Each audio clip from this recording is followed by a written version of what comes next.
All right. Welcome, everyone, to another episode of Armed with Faith. Our host this evening is Father Gary Kyriacou, who is the pastor of youth and young adult ministries for the metropolis of San Francisco. Armed with Faith is a weekly program that's focused on ways to serve our youth and bring them to a better understanding of Christ and his church.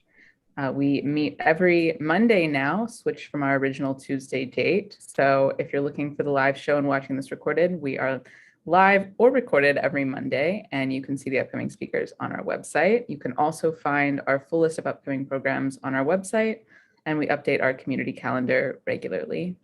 Just a few notes at the beginning. This is an interactive program, so if you'd like to leave questions and comments, you can leave those on our social media. We're broadcasting live on Facebook and on YouTube.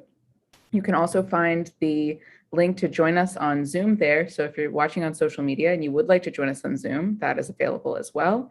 And you'll be able to leave questions or raise your hand in our Zoom meeting. As always, please keep the comments and questions respectful and polite, as you always do. This meeting is also being recorded, so you'll be able to watch this show as a recording on both of our social media sites and on our website a little bit after the program, and you'll be able to share it with others. The Orthodox Christian Network is a 501c3 corporation and a 100% donor-supported ministry, so we appreciate all of you who support us financially and through your prayers, and who share this content with your friends and family. So please do continue to do that, and invite others to join My OCN Community, which is a free membership, and you'll be the first to hear about upcoming programs and other opportunities. So without further ado, I will turn things over to Father Gary for our interview today. Hey, thank you, Noel. It's nice to be back here with you again. I really appreciate it and appreciate all that you do for us and for the OCN. We get to get some really nice messages out to people, and it's a great way. So everybody's support is really appreciated. I'm really excited about our guest for today. I'm excited for all of our guests, but Dr. Drew Baker is a passionate K through 12th grade educator who loves the Orthodox faith and working with younger generations. He's a professor of development at the Henrico County Schools and teaches graduate education courses in curriculum design, educational technology, and educational philosophy or psychology, at the University of Richmond in Virginia. He teaches Sunday school for the last 13 or 14 years at St. Constantine Helen Greek Orthodox Church in Richmond, Virginia, where he is a lifelong member and now serves as one of the religious education directors at that parish. He's also spent time in youth ministry working at many Orthodox summer camps and retreat centers, including Ionian Village in Greece and St. Nicholas Ranch in California and Camp St. Paul in New York. So we've got somebody here who's been around the block when it comes to summer camps and who knows his stuff when it comes to religious education and education in general. So Drew, nice to see you. Nice to be with you again. And how are you doing? Yeah, thank you. Great intros, guys. That was awesome. Yeah, no, I'm doing really well and excited to be here. You know, love talking religious ed and love talking, about the faith with people, especially, here in America, as we're trying to figure out how, how do we pass the torch to the next generation of Orthodox learners. So yeah, this is great. I'm doing really well. We just had, my wife and I we had a baby 9 weeks ago. So kind of adjusting to life with 3 kids now over here, but it gives a different perspective to all this education stuff too, when you start to have your own go through and you start to be teaching them about all this. So it's been really great. That's awesome. You know, it's funny. I was going to say that after you said your hellos, but you did it. I wanted to say that you go from a man-to-man to a zone defense is much different. So best wishes to you, your wife, in this new venture in life, and you're going to love it. And having kids is a true blessing. I can tell you stories about my kids, but they grow up fast. When people said that to me when my kids were younger, I was like, whatever.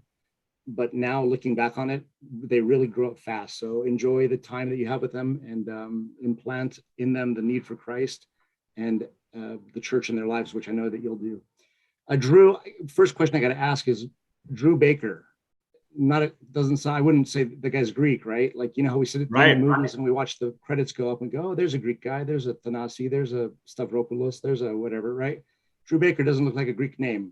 Are you Greek? Are you Greek by birth, or did you enter the church later in life? How is that? Yeah, so my dad's Scotch Irish. Family's been kind of Southern family. My grandparents are from Memphis, Tennessee. And then my papu was born in Constantinople. Actually born March 25th in Constantinople. That's awesome. That's really cool. Yeah. So, and we're actually from kind of like a mix between from that side. Yeah. From Thraki, and then his family was from the Fanar, like itself. And then my yaya was a Spartan by way of Greenville, South Carolina. So I'm, 50-50, but my dad is Orthodox Christian. He converted after meeting my mom. And really, I mean, he's been a part of the Greek culture. They started dating in high school. So, I mean, my dad is as embedded, I think, as anyone, and is an awesome member of our church too. And, got to grow up with, both my parents being part of the faith. I love that. I love that. People, the ministries I'm involved with, Ionian Village, summer camps, youth ministry here, and FDF, people come up and go, Father, it's so great that you do these events so the Greek kids can meet the other Greek kids. And I was like, well, that's not really why I do it. And the church would grow if the Greek kids met other kids and made them Orthodox. That's how the church doubles in size, right? So, but it's great. I love it. I'm sure your baptismal name is Andreas, so you celebrate St. Andrew in November? I do. Yep. And then my daughter, my mom is actually an Andrea, okay. But she's from our old name's Andromachi. It's like from the old Asia Minor. So we named my daughter Andriana, and so she'll be St. Andrew as well, which is cool. That's awesome. That'd be a great celebration. Very cool. Very cool. So Drew, look, how did you, growing up, did you know that you wanted to be a professor of education and teach at university level classes? I mean, how did you get to where you're at? Yeah, it's funny. My yaya and her brothers would call me, they were all from South Carolina. So it was Professor. And my nickname with them at like 3 was Professor, because I was talking all the time. I think that I knew I wanted to be in education really early, like by high school. The thing I really wanted to do was coach. Actually, I played football, starting in like 5th grade and played football through college. Got to play with both my cousins. Actually, we all went to the same college, played. I coached for a while, and I thought that was really what I wanted to do. But then I kind of fell in love with the education part. Once I started teaching. So I was a history teacher. I taught ancient history. So I taught Greek history, like in the public school setting, which was cool, along with a lot of other world cultures. And then I really fell in love with the art of teaching and how people learned. And that's how I kind of got into, and then as I kind of kept exploring that and asking questions, I thought maybe I wanted to be a principal, and I went to school for that. And, the more I got into it, the more I really liked learning the art and the science of how we can teach other people things. And for me, the content has never really mattered. I've taught psychology, I've taught all kinds of history, I've taught religious ed, but the thing that I really like is the actually act of like working with another human being and teaching them something new. Awesome. That's really cool. So some of the things that I'm noticing now is as a clergyman who gets to go to different parishes on Sundays and work with different clergy and different ministry groups, is the lack of youth coming back to the parishes, right? So ultimately in this conversation, I want to get to that point. I kind of want to put a stake in the ground to make sure that we know that we're going to get there in the conversation. Mm-hmm. But as we do that, I want to know, teaching Sunday school and teaching at the university level, how different and how similar can they be? Man, that's a great question. The Sunday school challenges are different now than even when I started like 12, 13 years ago. It's really, there's a lot of challenges with religious ed.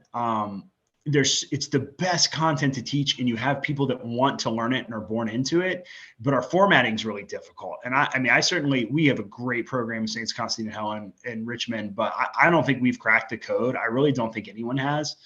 The first difference is time, right? Teaching a lesson let's say that most parishes or people watching this are familiar with the traditional Sunday school model, which is like, maybe you do it before liturgy, maybe you do it during the liturgy, like after communion and the priest does an extended homily at the end, or you do it after, or kind of the 3 modes. In any of those modes, you typically have 30 to 45 minutes of a lesson and you don't know who's going to show up.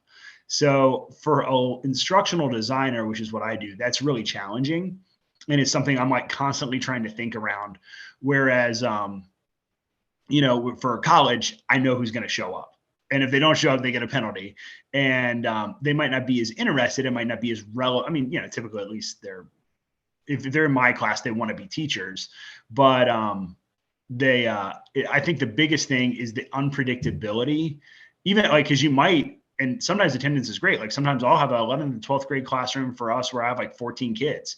And it's great. But if it's been like 6 or 7 the weeks before, you have to be really flexible. So I think that flexibility is tough.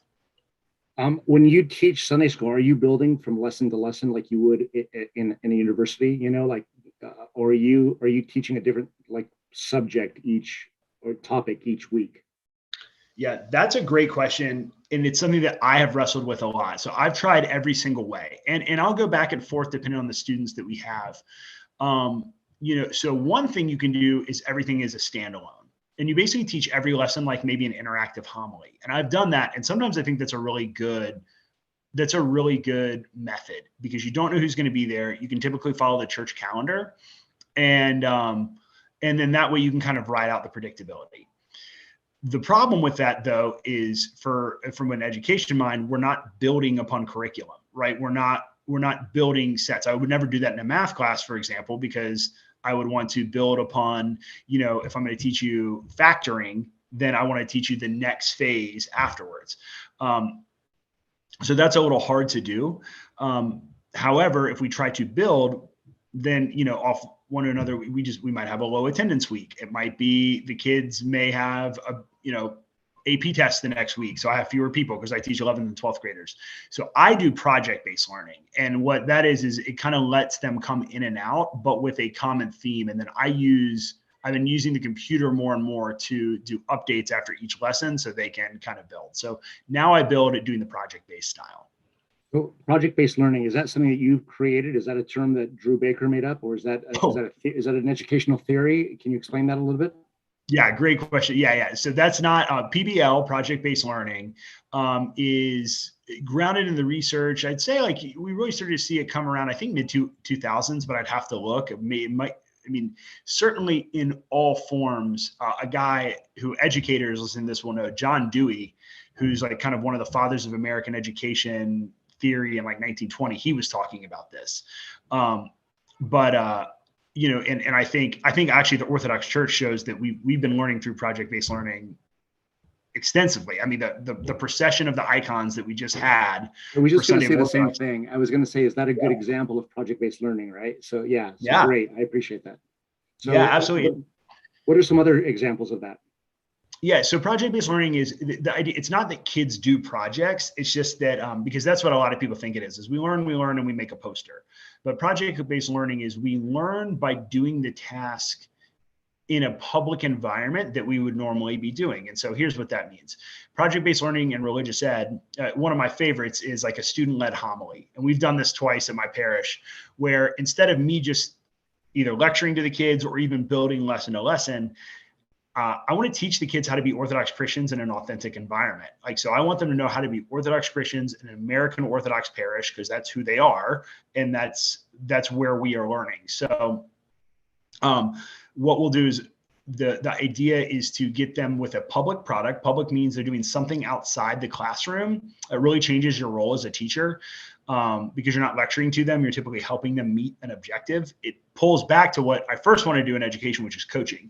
So a student-led homily is, the priest gives us a homily, in 5 weeks, and I get my students together, usually by communicating online and then in person too.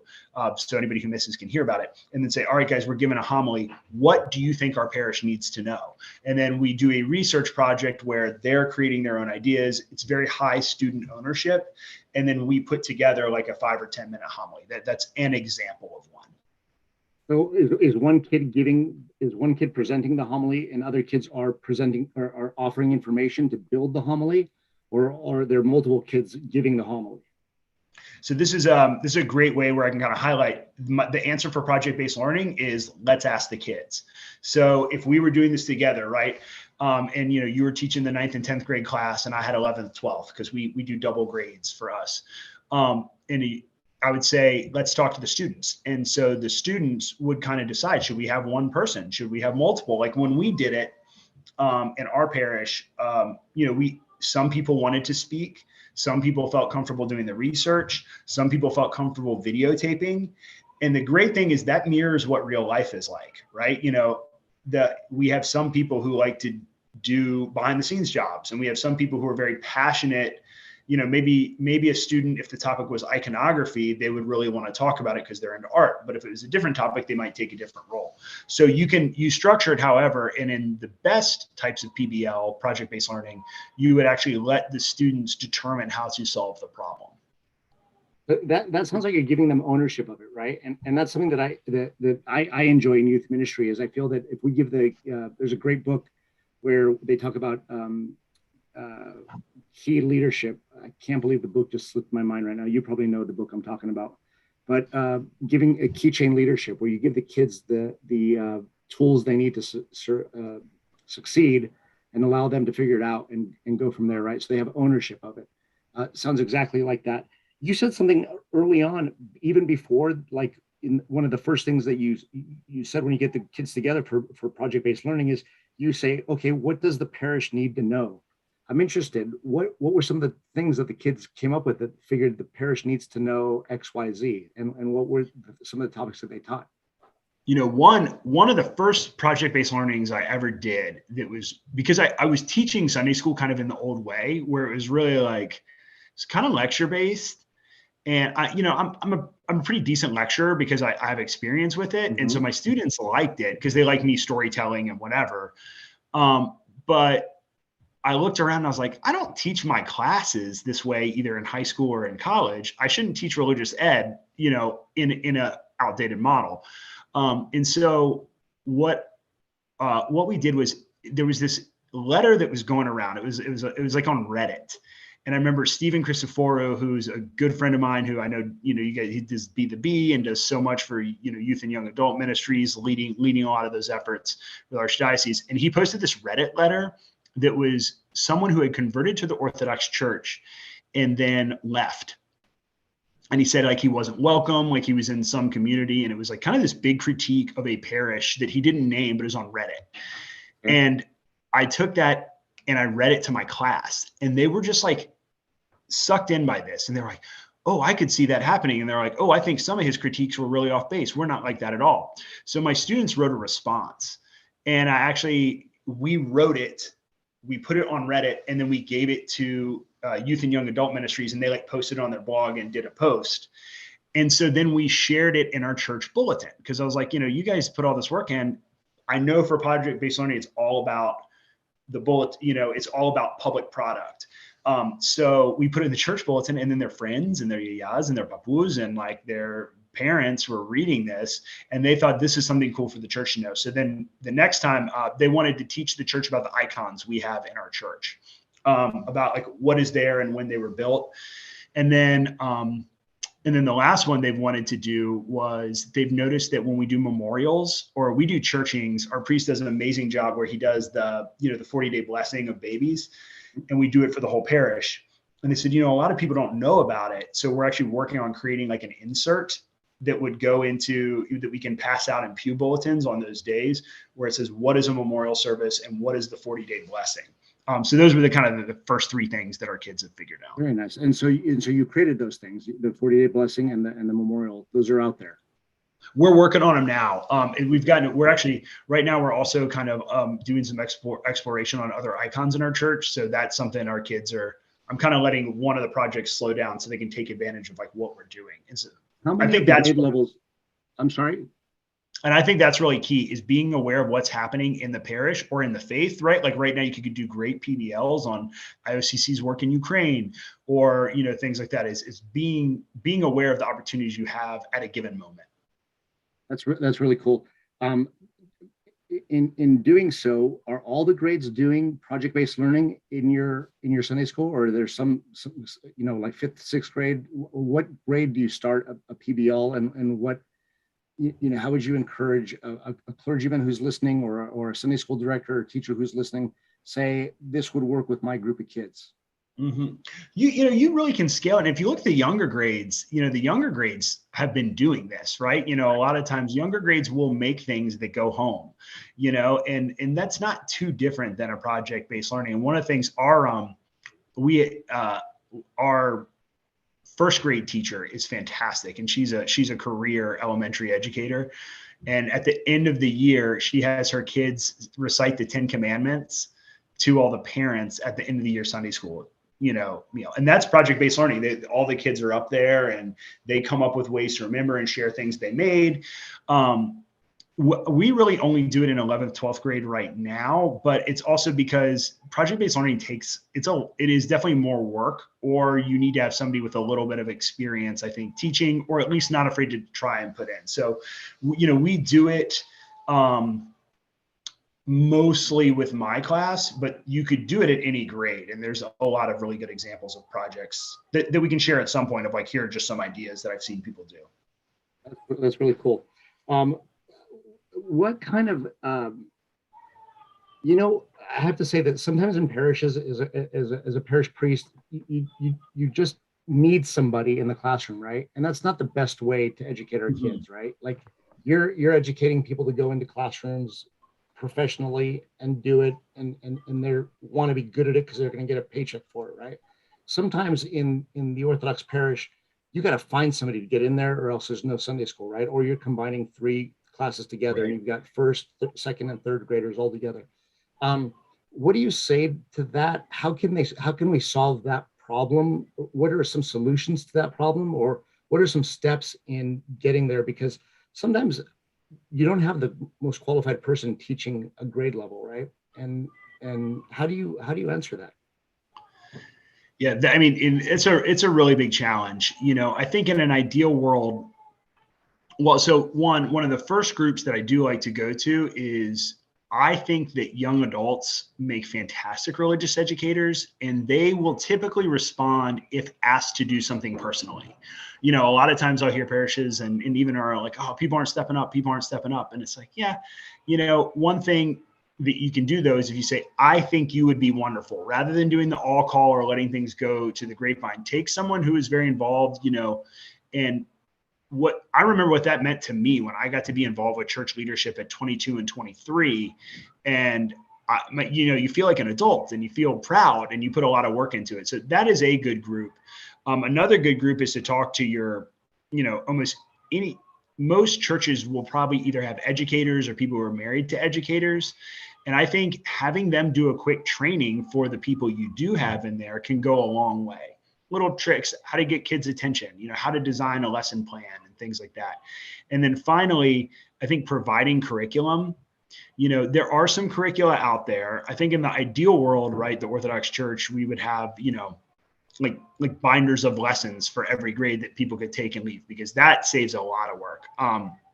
But even maybe getting some of your people to create those so it's not as big a lift, because if you have a strong planned lesson and a person who at least wants to be with kids, you're going to be halfway there. You might not be doing something as complicated as maybe a student-driven project, but I think it would really up of what would happen if we're just like trying to fill it with a body. Very cool. We're at the point now where I'm wondering if there are any questions, Noel, online or here in the Zoom chat. Anything anybody wants to ask to Drew? Yeah, I will ask the question we've gotten so far. And just a reminder to everyone watching live, you can add questions at any point, and I'll check those every now and then. This is related to the Sunday school thing we've just been discussing, but if somebody is in a Sunday school environment that has sort of traditionally in their parish been a little disorganized or not been consistent, and you mentioned the problem as well of never kind of knowing who's going to be there, what would your advice be for someone to sort of make the program more consistent or more effective? I'm glad someone asked that question, and I'll be clear. We have good years and bad years. We're an amazing, we're in such a great parish. We're very blessed, but even for me, where professional educators spend a lot of time thinking about this stuff, it's hard. I think religious ed is a difficult task, kind of in the modern world.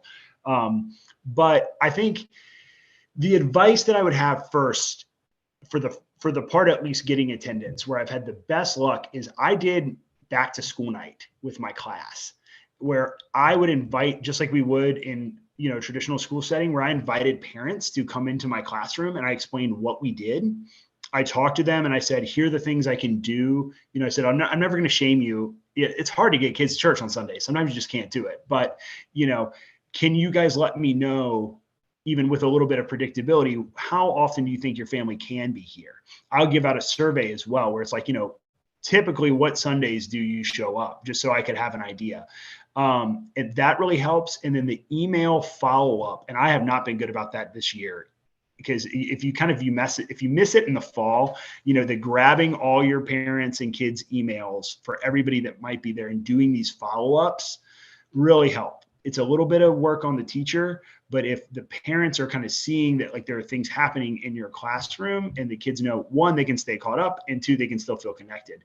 And then if your religious ed program in general is either traditionally disorganized, or maybe it's gone through changes of leadership, which of course happen in any ministry, like you had somebody who was rocking it as director, and then we've just kind of had trouble getting consistency for whatever reasons. That's where you can really kind of start with your own class and start with one class and get that class to be where it is, and then maybe start working with some other people. So the first one is talk to parents and survey them. The second one is really, and then work with, any other professional educators you might have there too, to kind of help you out, and then get to know what's happening in the church. Awesome. Anything else, Noel? Yeah, one more. How do you balance student-led learning, letting students choose their tasks, with making sure they get the full set of skills that they need? Man, that's a question that we get. I think, like, when I train faculty on this, like professional faculty, is one of the first things they ask. So one, autonomous learners and learners that have ownership, like Father Gary actually used the exact term we would use in the research, which is student-owned. When learning student-owned, kids can learn 2 to 3 times faster than normal. So one, it can very much be an accelerant. But that doesn't mean that they're not going to learn anything, right? Or it's dependent on them, on what they learn, I guess I should say, rather. So you can still have like benchmarks, right? And a benchmark, for us, like in public education, it might be like taking quizzes, or even like write an essay or things like that. But we don't do that as much in the religious ed setting, but we should have some checks to see. One, we should be checking to see what they know beforehand. A lot of times I see religious educators just come in and start talking to a group of learners, and they haven't checked in with the learners to see what they know ahead of time, especially like in kind of positions of like church authority, right? A Sunday school teacher or a priest. Kids are not likely to stop you and be like, yeah, we've talked about this. They're typically going to be pretty respectful and just let you roll. So one should pretest to see if what they even know. And a pretest can even just be an informal conversation, a game, whatever. And then to make sure things are taught, you still have where they are demonstrating their knowledge. So for example, if you want to make sure students know about the saints, maybe that's something you're going to teach, the lives of saints, a great project-based learning thing that we've seen people do. I actually haven't done this in my parish, even though I've had this idea, but we did a training, and some people took this idea and actually did it from that training we did, Father Gary, is a saints fair. It's like a science fair, but you take advantage of the church coffee hour. And so the students are going to research a saint. They got the little like trifold boards, or you could do high tech where they're projecting things, or they have their computers, and they're teaching about the lives of saints. Yes, that is student directed because they're picking which saints they learn about. And you might worry that like, oh, well, if they pick Saint Demetrios, that's all they're going to learn about. You can still in class ask questions. You can have them do self-checks. Like, can you name 6 Orthodox saints? Can you name a saint who is associated with, a certain area, or an American saint, or a healer, saint associated with healing, or something like that. So you can always, and we should be doing this, where we're doing lots of assessment. And assessment doesn't necessarily mean they get a grade. It just means the kids are getting feedback on their learning. And a lot of times that's something we don't do in religious ed either, is we don't give kids feedback if they learned anything. This is something I'd like to see in summer camps, by the way. Not like we give an end of camp test, but come up with some activity where they can see, did they learn the things they were trying to learn? Oh, you're muted, Father. Noel? That's all I have right now. That's all you have. So real quick, I want to get to that, what you mentioned about summer camp, because I've always been one to tell, I love Sunday school, don't get me wrong, but 30 to 35 minutes a week is really the most you're going to get out of a kid, right? And it's not a lot, and it's not really enough to make a huge impactful dent into their education. Hopefully you can, and some things will happen. But let me ask you about camp programs. The camp programs, I feel, are like 7 days at camp, to me, is like a whole year curriculum of Sunday school, right? And in those 7 days, you can really make an impactful difference. What are you hoping that kids and the curriculum at summer camps are when the kids are up there? What are you hoping that a kid comes home from summer camp learning? This is something when we did St. Nick's Ranch. I went there in 2013 with this great group that were taking over. And this is when I realized how awesome it was. I've been doing summer camps for, I guess, from 2007 to 2013. So and that was like full summer. And this was one where I just came in and helped them plan and then let them roll. And I remember my first question to this great leadership team is, what do you want your kids to learn at summer camp? And they're like, what? And I was like, yeah, if we were doing this as a curriculum or a lesson, you should lay it out. So I don't really have there's a lot of things I think we could learn, right? Like we want them to have we want them to learn what it feels like to have a living, relationship with Christ. We want them to learn some of the, maybe some of the traditions and the tools that the Orthodox Church offers for us to live a life with God, but I think like even a summer camp ministry or a weekend retreat, right? A lot of people are doing Lenten retreats coming up. I think it's a great idea to have like learning objectives. You don't have to make it look like a school, but like a mission statement or learning objectives where, hey, this summer we're going to focus on, and actually what they did at St. Nick's Ranch that was really cool is we want to make sure they know the major feast days. We want to make sure they know a little bit about how to worship as an Orthodox Christian. And we want them to have a loving relationship with others and with God. And then all the decisions we made when we were planning camp, we renamed the cabins and we renamed them after feast days, because then it was reinforcing one of the things that we wanted them to learn. And so I think that can be really powerful. Like when we were doing Orthros and Vespers, because they wanted to help teach hymnology, we didn't have seminarians chanting it as much. We really, it was always a part of the tradition there, but we leaned even more into having the kids singing so I think really the great thing is to have that leadership team or the priest or anyone set up. I mean, of course, we're teaching orthodoxy in the faith, but that is huge. So if we can boil it down to a couple of things that we really want to hit, and then be doing check marks to see if we meet it, and then even better, let the kids know that they learned it.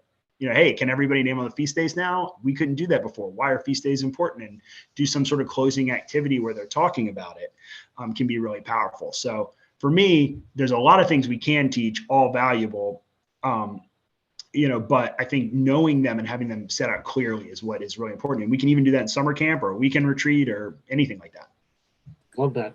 I think I saw Father Sotirios Rosakis, who's an active listener, one of our longtime OG listeners, raised his hand, had a question. Father Sotiri, you there? I am. To Father Gary's surprise, I'm going to make a comment this evening. Let's just mark this in history. This is the first time he's saying anything. I'm not going to show my face, though. It's okay. I'm Father Sotiri. I'm the current proestamus of the St. Nicholas Church in Jamestown, New York. I actually served in San Jose, California for many years. And while I was there, we had probably the largest, and I will say best, Sunday school program, if not in the metropolis of San Francisco, maybe even in the Archdiocese. We had over 500 students registered in our Sunday school program. And there were 2/3 of them were active on a regular basis. Now, I'm sorry that I'm swinging back because you were just talking about something else, but when the whole comment of 30 to 35 minutes of class time came up, I wanted to revert back to this for a second. There at St. Nicholas in San Jose, we had a rule. And there was actually a time that Sunday school ended. And it didn't matter what time the Divine Liturgy finished. The parents knew not to go and interrupt the classrooms. They went to coffee hour. and the teachers let whatever it was, 12:15, 12:30, whatever time was said, I don't remember. That's when Sunday school ended. So these kids got a full at least 45 minutes to an hour of class time. And you don't find that very often. And I was actually very impressed with all that. And I thought it was a great program and a great opportunity. It was something that I found when I got there, but it obviously continued, and the parents knew you don't interrupt the program. So I just, I wish we could all learn from that and run a program that way. Sometimes it works, sometimes it doesn't. I guess it just depends. That's all. I just wanted to share that. I appreciate that, Father Steve. I want to ask you, in setting an end time, the parents knew that they would sit back and wait, because I'm assuming that like other parishes, when the liturgy is done, the parents go by the classroom and go, okay, we're done too. Let's go. Yanni, Sula, let's get out of here. It's time to go, right? Yep. Yeah, but not here. Not in San Jose. We knew Sunday school didn't end until 12:30. Didn't matter if liturgy was over at 11:45. Sunday school went until 12:30, and that was the end of the story. And it was great. That's an interesting concept. It was. We started doing that to where it's a little bit shorter. Ours doesn't go the full hour, but I really like that. And I wonder if kind of culturally with the church, we could start to expand that. But we started doing the hard stop time, Father. And it's funny that you said that. And it was because those of us that were teachers were like, guys, we cannot lesson plan and guess when things are out. Like especially when I'm teaching, I like to stick the landing of a lesson. Like my last 5 minutes, I want to be the most powerful. I want to be giving the kids feedback on what they learned, revisiting. So we started doing that, Father, I think in the past, really right before COVID. And then now we've been picking it back up, now that we're kind of doing more in-person stuff. And I love that. And the idea of a 1 hour lesson, I mean, what that does for your educators, right, is like, then you can plan a set series of time. Because I do think that's one of the things that is really tricky, added to the fact that it's on Sunday and it's an extra job and you're a volunteer and you're working with whatever curriculum you may or may not have. But that's a great point. Yep, absolutely. I love that. I love that very much. And very nice to meet you, Father. Nice to meet you as well. Really interesting stuff, because I remember my education at the cathedral in Los Angeles growing up, and we had a huge classroom building. It's no longer there. They've upgraded the building, right? But anybody listening that remembers the cathedral in LA, the big red brick building that we were in, the model that we had growing up is not really the model that is instituted these days. We would go to Sunday school, and our parents would go to liturgy, right? And we'd be in Sunday school during liturgy, and we wouldn't go into the church at all, except for maybe once a month, right? Those are back in the late 70s, early 80s. Then you get the switch where you're going into church and then you're leaving at communion to go to Sunday school because of that. What have you found as being successful, Drew, in your experience with the model for Sunday school?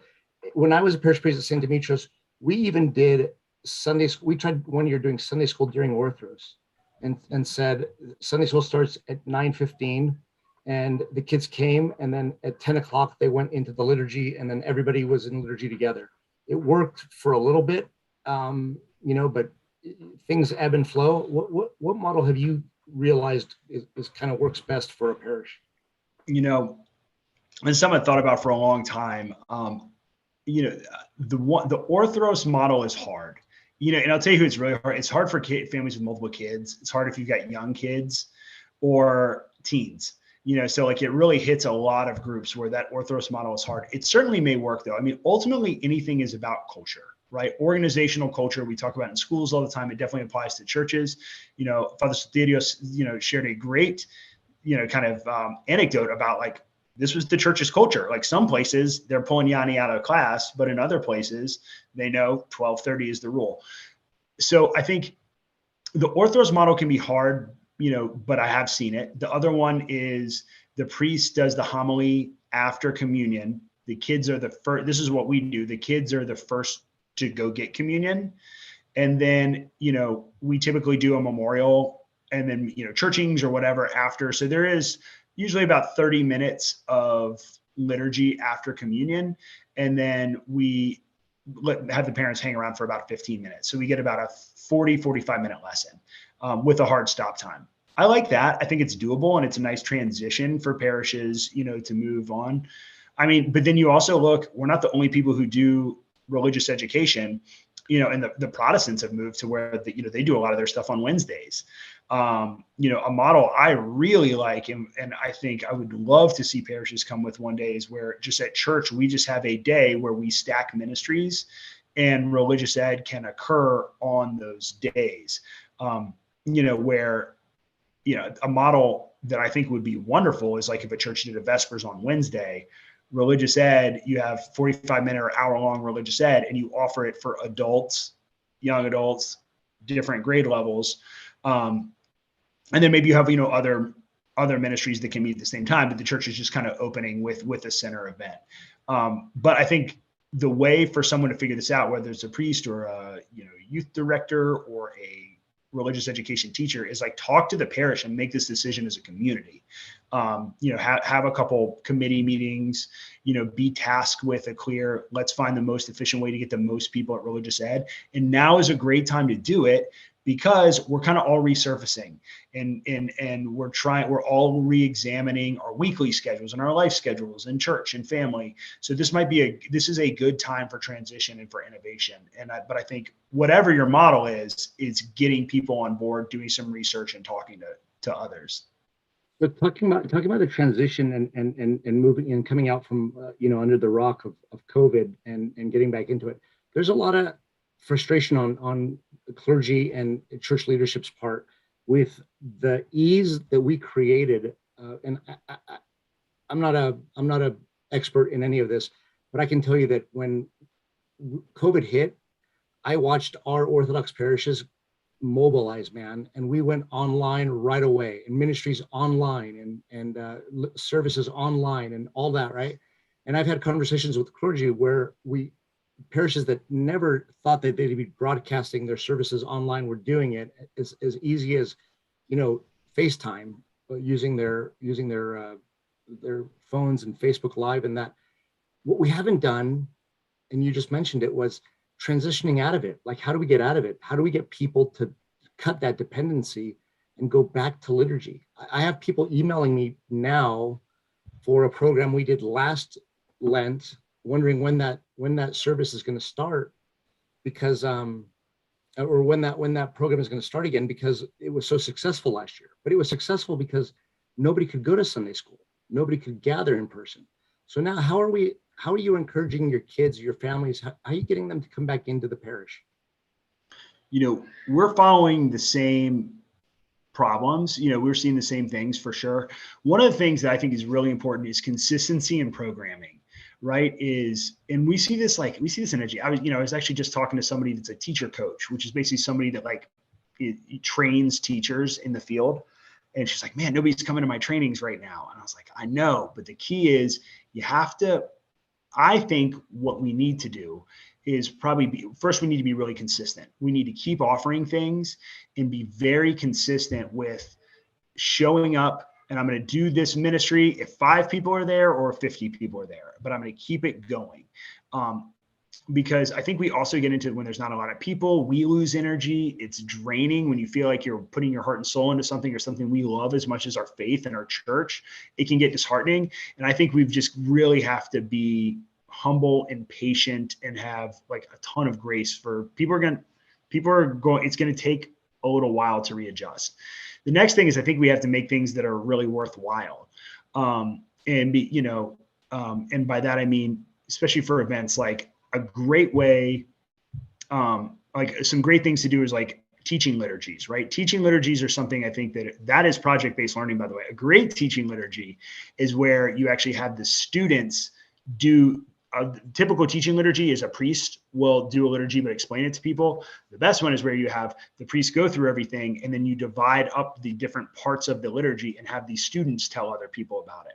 And you can do this. This works really great with high school. They might be nervous to tell adults, but you can have high schoolers or middle schoolers, do a teaching liturgy for younger kids or teaching Vespers or something like that. We actually did a teaching Vespers with my students this past fall, and it was beautiful. So having these kind of novel events. The other thing too is I think reaching out to people individually without judgment, but just saying, hey, we have this new, like we did a kite flying. We did so on Clean Monday, we did a kite flying. We had a great turnout. And we made sure we blasted it out to the whole parish. And there were people who just hadn't shown up to anything, but that was something they could do.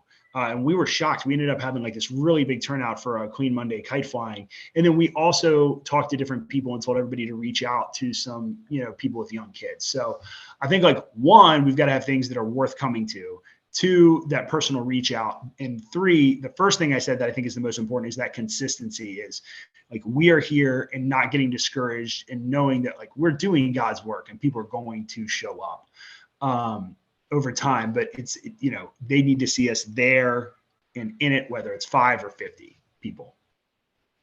Very, very cool. I want to transition a little bit to the summer camp model again and having kids up there. And I love the example you gave of St. Nicholas Ranch and the curriculum that they provided and renaming the cabins and things like that. I'm a lifelong St. Sophia camper and staff member and counselor, and then for the last few years as a clergyman up there as well. And one of the things that we talk about in the curriculum of St. Sophia Camp is how are you going to take a piece of St. Sophia Camp home with you when you go down the hill, right? Because we're up in the mountains, and so we always say you're going down the hill. When you get down to the bottom of the hill, how are you going to make this real again, right? It's how are you going to put it? How are you going to implement it in your life? You've been to all of those places. Ivy, you said Camp St. Paul, and you mentioned the ranch. How do you see? What are some similarities you see in those programs, and what are some differences that you see? What are some highlights of each program? Hopefully, we have people listening in all areas, and that they're thinking about sending their kids to some sort of program. We've got all kinds of camps throughout the metropolis. There's the Finari in Chicago and Metropolis Boston camp. So there's all kinds of programs, but the three that you've been part of, what are some strong characteristics and what are some fun things that you've seen happen that are solely found at those places? The thing that's the characteristics between all of them, and I think just in general, and you're right, if anybody's, of course, I imagine if people are tuning in to Armed with Faith, on OCN, they're probably familiar with the American Orthodox, youth camps. Y'all should be like, please, like what the GOA does, it is just beautiful. And it is, the thing that I see consistently in all of them is I think it is one of the great training grounds for new leadership in our church. It is absolutely like, I didn't go to camp growing up. I went to a ton of Christian summer camps. We're down here in Richmond, Virginia. We did have Camp Good Shepherd in New Jersey, but it's kind of far. Virginians don't like traveling north that much. It's not something we do. And it was very much like, it was not on our radar growing up. And I wish it was, because I know good work was being done there. My wife grew up going to a local church camp in Kansas City. They actually have a pan-Orthodox camp for like all of the different churches that is just camp. It's called EOYC, Eastern Orthodox Youth Camp. And the difference that what we knew when we were first dating about the church, she dusted me, and it was all stuff she learned at camp. So you're exactly right. And the common factor I find is it's young adults who love kids and really love Orthodoxy. And they are just this heartbeat of those camping ministries. And I truly believe, like when I look at now, people in their 30s who are really involved with the Orthodox Church in general, they're typically coming from a camp background, and most of them were like counselors. So that's the biggest commonality that I see, is like these people that just like love kids and they love each other and they love the church. It's a great community. The difference is, man, they all kind of had a different flair, right? Like I got to be at Ionian Village. I was there for 3 different times under amazing directors. Father Constantine Lazarakis was my director when I was going. I got to be program director for Father Jason Roll. I got to travel over there and see Father Evagoras Constantinides, who I was co-counselors with when I was there. Ionian Village is just different. That place is magic. It's just absolutely incredible. If you guys are listening and you can send a kid or your parish can send someone to Ionian Village, find a way, because it is life-changing. But IV has that travel element, and it has older kids. So it's like cool, and it's fun, and it's like international, and there's so much learning that happens. So IV is like this once in a lifetime experience. There's still space too for 2022. Just a little plug since you put it out there. There's still a few spots left. Yes, send your kids to Ionian Village. Best investment. I know a guy, but I mean, I'll tell you, one of the things we did in our parish, by the way, talking about Ionian Village, when I went to IV as a counselor, one of the first things we did is I came back at like 22, and I told my parish, like, we need to create a scholarship. And we created a scholarship to send. At first it was like one kid to Ionian Village every summer, and then we got it up to like 2 or 3. And now I think we do like where we can just do partial, where the church funds some of it. And I mean, really, it is the best return on investment a parish could ever have. Like, I really think if you wanted your parish, and I mean that financially, like you're creating tithing stewards, by having them go. But more importantly, we're really creating people that connect with the church and will be there. So IV is that, right? IV is like a sledgehammer. The Metropolis camps are this like beautiful like stream of water that ends up digging a trench that is very deep over time. And what I loved about Metropolis camps after starting for Ionian Village and then working for them is I think they change lives dramatically, because it becomes a kid's safe haven. And it becomes a counselor's safe haven. I mean, it is like truly their second home. And you go back and you're expecting to see certain friends and certain counselors, and they have traditions. And it's great because like Camp St. Paul is so New York. Like it is loud. And Father Elias Villas, who is one of my best like brothers in Christ, like it is just an assault on the senses in this awesome way. And it's just very faithful and beautiful. And then the ranch is on the flip side. First time I went to St. Nicholas Ranch was in 2008 as a counselor. And I was coming from the South, had no idea. And it is laid back. Like you're up in this mountain. It looks like Greece. I mean, truly. And I think it's cool because they really do embody a lot. It is American Orthodoxy, but with a very different like flavor. And I know you'll see the same thing go to St. Stephen's or, Fanati. And so that's one thing that I love, is that kind of the different cultural pieces. And I think that the more we can get groups from these camps talking to each other too, and taking good ideas from one another, it benefits all of us. Yeah, I've realized, the last couple of years, especially during COVID, Steve Christoforou, they mentioned our Archdiocese Youth Director, has gathered the camp directors for conversations and things. And I watched camp directors create virtual camps together and give kids the opportunity to get together during the pandemic as well. But I love the analogy used of a river creating a trench that goes through, right? Because it's the truth. Ionian Village, once in a lifetime thing, but you're going to have friends for life throughout the country. But local camp, you're going to be able to get up there and year after year and see them, and then even be counselors with some of the camp mates that you created as well. Noelle, any more questions online that have popped up or anything? Yeah, a couple of questions. One is, how do you deal with people being at different levels of education? They might end up in the same class, but some people know nothing, and others are going to be bored if you start at the basics. Yeah. Nice, solid answer for this one. Collaborative learning.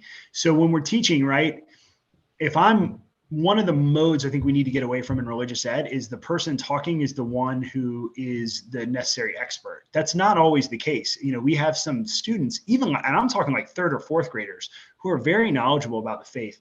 Letting the students talk to one another and learn from one another really maximizes. You want kids that are on different levels because they can teach and work with one another. And even though this kid might be the priest kid who's never missed a Sunday and knows every single, piece of trivia, and this one doesn't come that often, there's still other things they can learn from each other too. If they're doing collaborative learning, they can learn how to communicate. And so it's not even like you have experts and non-experts. We just have people with different strengths. So collaborative learning is a really good one. And things like working on these projects too, where, maybe one person knows a lot, but they're not comfortable speaking. And so you have them start taking notes, and the person who gets to speak and present, maybe the parents or something, is the one that is using those skills. So seeing that everybody has different skills and then letting them learn from one another. A really quick way to do this too is think, pair, share. It's a strategy I think you should put in almost anything you're doing with camp or kids, is putting kids in a pair or a group of 3. They're thinking about a question. They're talking about it together. Tell me about, why do we, what is the primary message of the gospel? And let the 3 of them talk together first in a small group, and then they share out their answer to the whole group. And what that does is it takes advantage of, they might be at different levels, but they're learning from each other in these small groups, and then they're sharing. Very cool. And last question I have is actually about adult education. How do you get adults to do it? Yeah, we're working on this right now. And it's something that I think is honestly more, I don't want to say more critical than the youth, but I think it's as critical as the youth, and we typically don't see it. I think we need to know where adults are. You've got to hit the timing, right? Where how much time can people offer and give up? Though if people are coming to church in general, we spend a lot of time in liturgy, and even cradle Orthodox who've gone through summer camp and all these things and had everything right, there's a lot that we don't know. But if we're spending time in the work of doing Orthodoxy and participating, it's really nice to know what we're participating in. And I think if we can tie it to the daily life and practices and needs of Orthodox adult Christians. So one, a great adult ed session is a teaching liturgy. We typically do them for kids, but it's a great thing to do for adults. Here's one of the coolest things I've ever done for adults. I've always done this with our students. I love teaching with manipulatives in the Orthodox faith, and it's so easy to do. You can do this at camp, whatever. Having a priest share vestments, having the candilia, having the fans, having the cross, the gospel, the censer. We did this with our kids, and I realized and I invited other middle and high school religious educators, and they were all women. And I realized that these women who are amazing religious educators who know so much, they had never had the opportunity to hold a censer. And letting them hold the censer, and we lit it. I mean, these were, 50 and 60-year-old women who have taught religious ed and taught me and are fantastic. They were really, really emotional. So I think the hands-on learning with adults should not be overlooked, and things that are tied into our daily life as Orthodox Christians is really important. And not being afraid to think of ways that will actively engage them instead of just being talked at. They've sat through a lot of homilies, but how can they talk about their faith or interact with their faith or experience it? When you say manipulatives, you mean props, right? You mean Yep. things, right? You mentioned vestments, you mentioned the censer, you mentioned the fans and things like that. So that's what you mean by manipulatives, right? One of the coolest ones that I've seen, actually, Steve Christopher we came up with this one at Camp St. Paul. And it was because I didn't know much. I mean, I didn't go to Holy Cross, or, I didn't have theological training or liturgical training. So I didn't know much about Proskyme. And I'm the kind of person who would just ask a million questions, especially at a summer camp, because you just have more time. You're not on your phone, whatever. And I remember I was like, man, I didn't know that they laughed at me because I was kind of talking like a Southern too. I was like, I didn't know y'all did all this, back behind the altar. So we actually created a lesson where we used paper plates and Velcro, where the kids would go through the act of preparing the prospero for communion. And every kid had a paper plate, and we were moving things. And then we ended up using a patent on Play-Doh, and we were stamping the Play-Doh, and they were cutting things out. And it ended up being this amazing lesson. So those kind of things that are hands-on, especially hands-on with the work of the church, can be really, really powerful. Very cool. And Proskyme is the preparation the priest does for the gifts before liturgy and the prayer time and that. Noel, anything else? Because I have one last question for Drew, and then I'm going to give it back to you to close us out. But go ahead with your question, Father. Drew, my question for you is this: when a kid graduates, the statistic that I've heard, and you might have a better one than I know, but the statistic that I've heard is that 6 out of 10 kids that graduate our Sunday schools leave for college, and don't ever come back to the church, right? We're losing 60% of our kids. If we're losing 60% of our kids, that's work that we have to do, and we're doing the work, right? We're trying hard. Let me ask you though, what is important for those 60% to get when they graduate Sunday school? What are some of the things that you think that kids should know about their faith before they get into college? Yeah, I think the most important, and I'll be even, I know I've had some long answers. I'll be quick with this one. They need to know how to learn about the Orthodox Church. That's and great. This is why I really focus on kind of project-based learning and kind of tying all this together.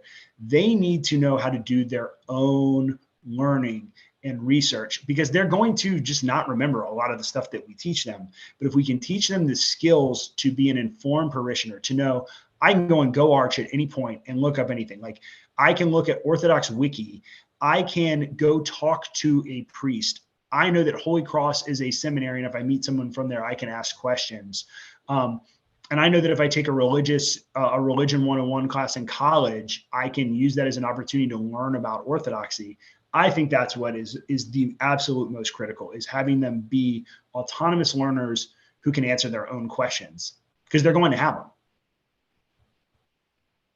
That's awesome. I love that answer. That was a brilliant answer.